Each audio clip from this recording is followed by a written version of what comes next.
Hello दोस्तों आज है हमारे साथ इन्फ्लुएंसर जयदेव सिंह। तो जानेंगे इनकी जर्नी के बारे में। इन्होंने काफ़ी सारे ब्रांड्स के लिए कैंपेन किया हुआ है, कई सारे इन्होंने फैशन ब्रांड के ऐड किए हुए हैं। तो दोस्तों हम स्वागत करते हैं जयदेव सिंह का। कैसे हैं आप? मैं बहुत बढ़िया सर, आप बताइए। आज हम अब बात करेंगे आपकी जर्नी के बारे में, कैसे आपने स्टार्ट किया था एज अ फैशन इन्फ्लुएंसर और आपने काफ़ी सारे ब्रांड के साथ वर्क किया हुआ है। तो इसका एक्सपीरियंस आप हमें शेयर कीजिए। जी सर, बेसिकली मैंने 2020 में स्टार्ट किया था कोविड के दौरान। तो उस समय मैंने एक सॉन्ग रील से स्टार्ट किया था, like music reels type. And करते करते देन काफ़ी सारे ब्रांड्स अप्रोच हुए, काफ़ी इंगेजमेंट अच्छा आया। And now we have like 1 lakh plus followers on Instagram. And मैंने काफ़ी सारे मतलब आई गेस 1000 प्लस ब्रांड्स के साथ काम किया है, बड़े छोटे सारे ब्रांड्स उसमें इंक्लूडेड हैं। जब सबसे पहली बार आपने स्टार्ट किया था तो कैसे आपको आइडिया आया था इस चीज़ का? मतलब कैसे आपका बैकग्राउंड क्या था, एजुकेशन आपकी क्या है, उसके बारे में बताइए। सर बेसिकली मैं पहले फोटोशूट्स वगैरह करवाता था। एंड देन मेरे उस समय 9000 10,000 फॉलोअर्स थे ऑलरेडी ऑन इंस्टाग्राम। जैसे अगर लोगों को शेयर करना चाहें, क्योंकि कई सारे लोग आपका ये वीडियो देख रहे होंगे, तो जैसे अभी आप क्या चार्ज करते हैं? 1 रील का अप्रोक्सीमेटली आपका मंथली में कितना आप अर्न कर लेते हैं as a influencer? Sir basically मैंने जिन आप जो बड़े बड़े ब्रांड्स हैं मैं उनका नाम बता देता हूँ, लाइक अमेजोन, फ्लिपकार्ट के साथ हमने काम किया है। देन हमने स्निच के साथ काम किया है। एंड और फैशन ब्रांड्स में अगर हम जाएं तो फ्लिपकार्ट पे ही हमने स्पॉइल के साथ काम किया है, स्पॉइल ब्रांड है, रोडस्टर के साथ काम किया है।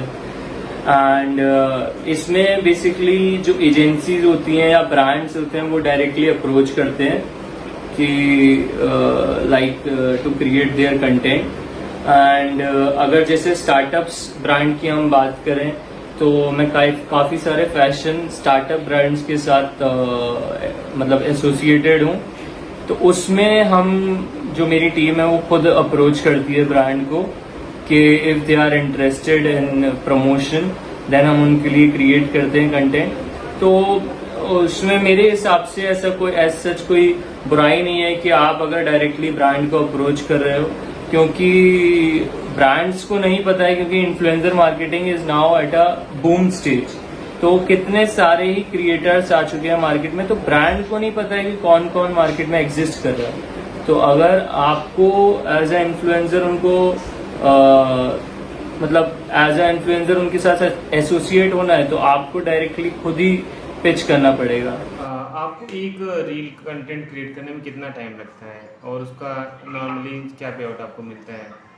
सर इसमें भी बेसिकली इसमें भी वेरी करता है टाइमिंग की। अगर हम बात करें तो लाइक अगर हम स्क्रिप्टेड रील बना रहे हैं तो उसमें अगर मैं रफली आपको बताऊं तो 1.5 आवर लगता है ना। बट अगर हम कोई स्टोर विजिट या स्टोर रील बना रहे हैं तो उसमें पूरा दिन भी कई बार चला जाता है, क्योंकि उसमें मेनली स्क्रिप्टिंग भी चाहिए, फिर उसके बाद वॉइस ओवर चाहिए, उसके बाद उसकी एडिटिंग चाहिए, ब्रांड का अप्रूवल चाहिए, उसमें कुछ एडिट दोबारा ब्रांड करने को बोलता है तो वो करना होता है।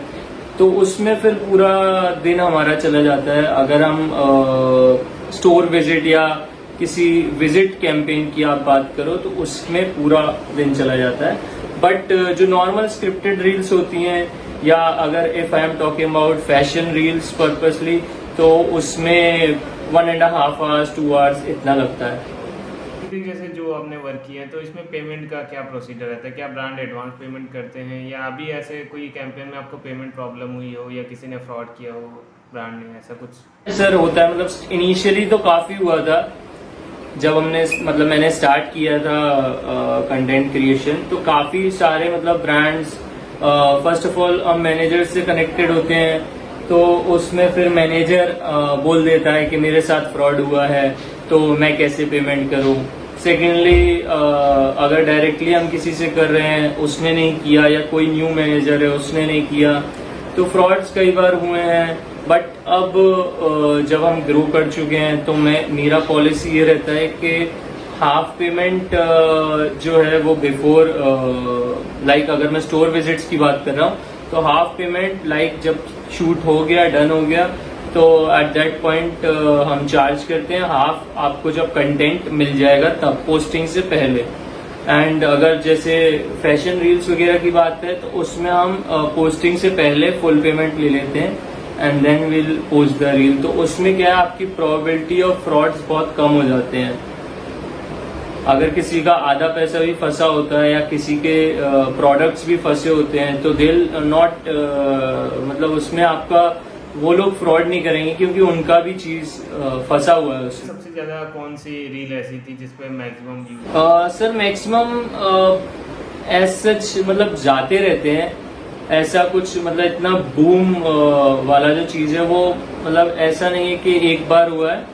काफी सारे जो रील्स हैं लाइक अभी हमारा हमने एक कंपनी के साथ काम किया था, उनकी जॉब हायरिंग थी तो वो काफी अच्छा उसने परफॉर्म किया था। उसके बाद एक सेमी टाइप का कंटेंट था, उसमें भी काफी अच्छा परफॉर्म हुआ था। फिर हमारी जो फैशन रील्स हैं और क्लोथिंग रील्स है, इसमें भी अभी कुछ टाइम पहले हमने एक फेस वॉश ब्रांड के लिए काम किया था तो उनका काफी अच्छा परफॉर्म किया था। लाइक उसमें 5 लाख अप्रॉक्स व्यूज थे हमारे। तो जो मतलब व्यूज वगैरह हैं वो जाता रहता है वायरल। के जो जैसे रिलेटिव्स हैं उनका क्या रिएक्शन रहता है? जैसे आप एज ए इन्फ्लुएंसर अच्छे खासे फॉलोवर्स अभी आपके हुए, तो क्या रिलेटिव्स का क्या रिएक्शन रहता है इस पे, या कोई ट्रॉलिंग पॉइंट आपका रहा हो ऐसे कुछ? सर इनिशियली तो मतलब थोड़ा था क्योंकि उस समय कंटेंट क्रिएशन भी थोड़ा न्यू स्कोप था, रील्स भी अभी अभी आई थी मार्केट में। तो इनिशियली तो रहता था, मतलब घर वालों का भी रहता था कि थोड़ा मतलब क्या कर रहे हो एंड ऑल दैट। बट जब फिर पेमेंट वगैरह आने लग गया और एक बार मतलब थोड़ा पैसा वगैरह अगर आप कमा लो या पेरेंट्स को या रिलेटिव्स को दिखता है कि हाँ भाई इसमें इनकम हो रही है, तो उसके बाद सबका सॉर्टेड हो जाता है कि हाँ कोई भी है काम, बस मतलब पेमेंट से उसका लिंक्ड होना चाहिए, बाकी काम तो सबको सब बढ़िया लग जाता है। फिर आगे का क्या गोल है आपका? जैसे अभी आपके 1 लाख फॉलोवर्स हैं, तो आगे का क्या गोल है? 1 मिलियन, 10 मिलियन, कैसे उसको आप वहाँ तक क्या प्लान कर रहे हैं अभी, कैसे आप रीच करेंगे वहाँ तक?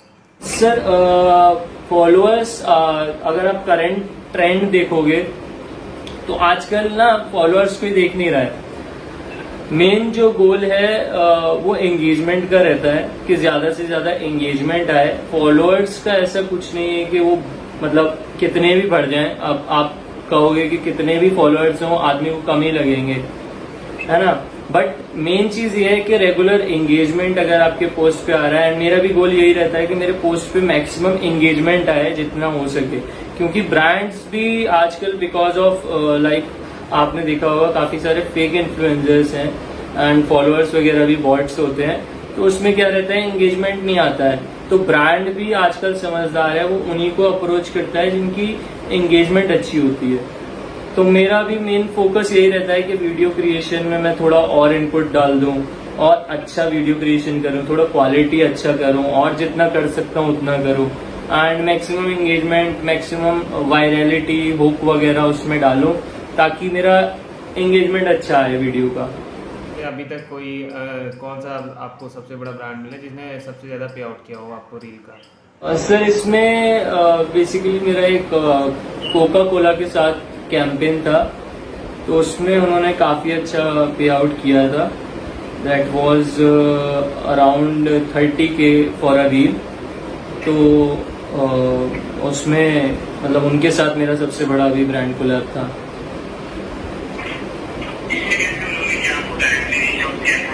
डायरेक्टली रीच आउट किया था, लाइक सम एजेंसी पर्सन ने मुझे रीच आउट किया था फॉर दिस। आजकल जैसे काफी लोग पॉपुलर होने के लिए कोई भी मतलब एक ऐसा कंटेंट बनाते हैं जो देखने लायक नहीं रहता है या बोलने लायक नहीं रहता है, कुछ ऐसा टाइप करते हैं, तो उसके बारे में आप क्या कहना चाहेंगे जो लोग ऐसे कम कंटेंट बनाते हैं?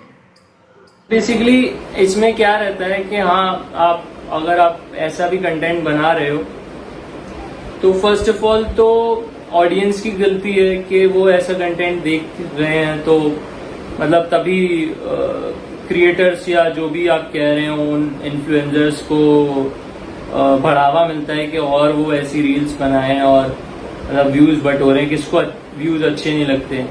बट अगर एट द सेम टाइम हम क्रिएटर्स की बात करें तो हाँ, ऐसा कंटेंट नहीं बनाना चाहिए। जितना आप क्वालिटी पे ध्यान दोगे और उस पे अगर आप फॉलोअर्स अचीव करोगे तो वो ज़्यादा बेनिफिशियल रहता है और लॉन्ग टर्म में भी वही आपका सपोर्ट करेगा, ना कि ये थोड़ा सा टाइम स्पेन जिसमें आप वायरल हो, क्योंकि हर रील तो आपकी वायरल नहीं जाएगी और कितने ही टाइम तक आपका ये कंटेंट चल जाएगा। सोशल मीडिया पे कभी ट्रोलिंग पॉइंट मिला हो कमेंट में, ऐसा कुछ किसी यूजर ने लिखा हो आपके बारे में? ट्रोलिंग मिला है सर, कई बार रील्स पे मिला है, बट मैं इतना ध्यान नहीं देता हूँ। लाइक कुछ कंटेंट्स होते हैं जिसपे मतलब कई लोग कमेंट्स करते हैं, बट अगर आप उनको और उस पर रिप्लाई करोगे या उनको और बढ़ावा दोगे, उनको मतलब उनको यही चाहिए बेसिकली कि आपका अटेंशन मिले उनको, तो अटेंशन मत दो तो वो ट्रोलिंग वहीं पर ही खत्म हो जाएगी। अभी जैसे आगे का गोल क्या है आपका? अभी कोई आपको फिल्म या ऐसा कोई भी ऑफर आया है आपके पास, एल्बम या किसी वेब सीरीज या किसी टीवी सीरियल्स के लिए? आगे का सर अभी हाँ, काफी सारे ऑफर्स तो हैं मेरे पास, तो मतलब रेगुलर कंटेंट आता रहेगा आईडी पर। एंड मीन्स कि काफी सारे ब्रांड्स ने अप्रोच किया हुआ है, उनसे कई सारों से बात चल रही है, कई सारों से फिक्स्ड है।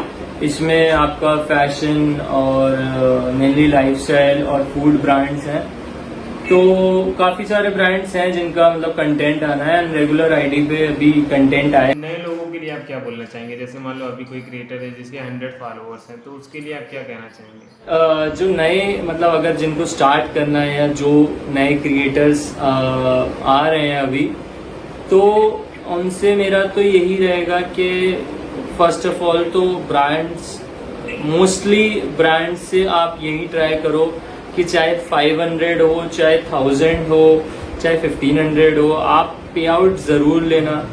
चाहे आप नए क्रिएटर भी हो, लाइक आपके 2000-3000 फॉलोअर्स हैं, बट आप पे आउट ज़रूर लेना, because most of the times और आज का ट्रेंड अगर मैं आपको बताऊं तो ब्रांड्स को ये लगता है कि मेरा हाल ही में एक एक्सपीरियंस भी रहा एक ब्रांड के साथ जो काफ़ी ख़राब था। उनसे मेरी बात हो गई, पेमेंट के रिगार्डिंग सब हो गया। नेक्स्ट डे मैंने उनको डिटेल शेयर करा एंड ही घोस्टेड मी। उनसे मैंने रीज़न पूछा तो वो रीज़न नहीं बता रहे। फिर उनका शाम को आता है मेरे पास मैसेज, तो उन्होंने मुझे ये बोला कि मेरी टीम ने बोला है कि इन्फ्लुएंसर्स तो ऐसे ही कर लेते हैं कोलैब, लाइक उनका कहने का मतलब था कि बार्टर में कर लेते हैं। तो मैंने कहा सर आपसे तो मेरी पेमेंट के रिगार्डिंग बात हुई है। तो उनका यही टेक था कि नहीं मेरी टीम ने ऐसा कहा है और ये कहा है। मैंने कहा okay then no problem, no issues, but as such हम नहीं करते हैं बार्टर में। तो मेरा यही रहेगा न्यू क्रिएटर्स से कि आप अपने कंटेंट पे ध्यान दो, फर्स्ट ऑफ ऑल थोड़ा क्वालिटी पे ध्यान दो, और लास्टली आप कोई भी ब्रांड के पास जा रहे हो तो ज़रूर आप, चाहे मैं कह रहा हूँ 100 या 200 500 कुछ भी है, आप चार्ज ज़रूर करो, ताकि ब्रांड्स को ये रहे कि हाँ इन्फ्लुएंसर्स चार्ज और पेड पे करते हैं, ना कि ओनली बार्टर पे आप कर सकते हैं। जैसे अभी एक रील बनाते हैं तो उसमें कितना खर्चा करना पड़ता है आपको? वीडियोग्राफर है, एडिटर है, टोटल मिला के कितना आपका एक्सपेंस हो जाता है एक रील का? सर अगर हम रील बनाते हैं तो फर्स्ट ऑफ ऑल तो कैमरामैन, क्योंकि लाइटिंग तो मेरे पास है ही, तो मेरा खुद ही होम ग्रोन स्टूडियो है, तो शूट तो हम यही करते हैं। बट हाँ, कैमरामैन का या जब बाहर जा रहे हो तो कैमरामैन का एक्सपेंस होता है। इसके अलावा एडिटिंग वगैरह का एक्सपेंस होता है। But most of the time मैं ट्राई करता हूँ, क्योंकि मीन्स मैंने खुद ही, मेरे को थोड़ा सीखने का शौक है, तो मोस्ट ऑफ द टाइम्स मैं खुद ही एडिट करना प्रेफर करता हूँ, क्योंकि उसमें काफ़ी सारे टेक्स, काफ़ी सारे कट्स होते हैं, और मतलब मुझे किसी और का काम इतना पसंद नहीं आता है, तो मैं यही ट्राई करता हूँ कि मैं एडिट करूँ। बट हाँ, अगर ब्रांड नीड्स की थोड़ा और प्रोफेशनल और बेटर हो जाए, या कोई चीज़ उसमें और चाहिए उनको जो मुझे नहीं आती है, तो मैं एडिटर फिर देन प्रेफर करता हूँ कि रख लूँ। बाकी कितना कॉस्ट आ जाता है एक रील पे, मतलब मैक्सिमम अभी आपका? रील में फॉर एग्जांपल सर कैमरामैन अगर कहीं बाहर जा रहा है तो वो मिनिमम 1500 लेता है। एंड अगर घर पे शूट है, कोई स्क्रिप्टेड शूट है, तो उसके लिए देन ही चार्ज अराउंड 1000, है ना। एंड इसके अलावा एडिटर वगैरह जो है वो फिर एडिट के हिसाब से 500 to 1000 रुपीज़ चार्ज करता है। तो आप यही लगा लीजिए कि अगर एक रील हम बना रहे हैं तो उसमें मिनिमम टू मिनिमम 1500 या 2000 का स्पेंड आता है आपका एडिटर एंड कैमरामैन का। तो दोस्तों ये थे हमारे साथ जयदेव सिंह इन्फ्लुएंसर, और इन्होंने काफ़ी सारी मैसेज शेयर किया लोगों के लिए, और इन्होंने काफ़ी अच्छे फॉलोअर्स अभी गेन किए हुए हैं। काफ़ी सारे ब्रांड के साथ इन्होंने वर्क किया है। जैसे इन्होंने सबसे बड़ा वर्क कोको कोला के साथ किया है, जिसमें इनको अच्छा पे आउट मिला है।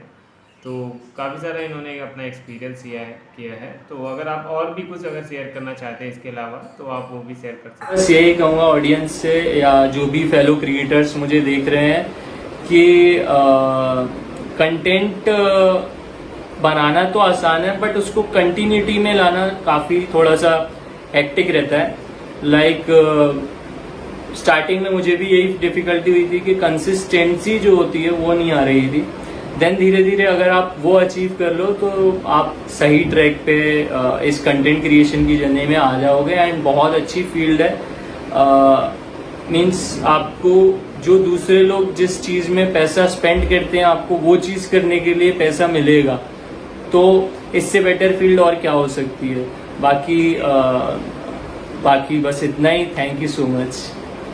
तो थैंक यू जयदेव जी, आपने अपना कीमती समय दिया, आपने इतना अच्छा समय निकाला। और अगली बार अगर हमें फिर अवसर मिलता है तो फिर हम आपको इनवाइट करेंगे। अगली बार आपकी जर्नी काफ़ी 1 लाख से ऊपर ही जाए, तो इसके लिए हम आपको बहुत बहुत शुभकामनाएं देते हैं।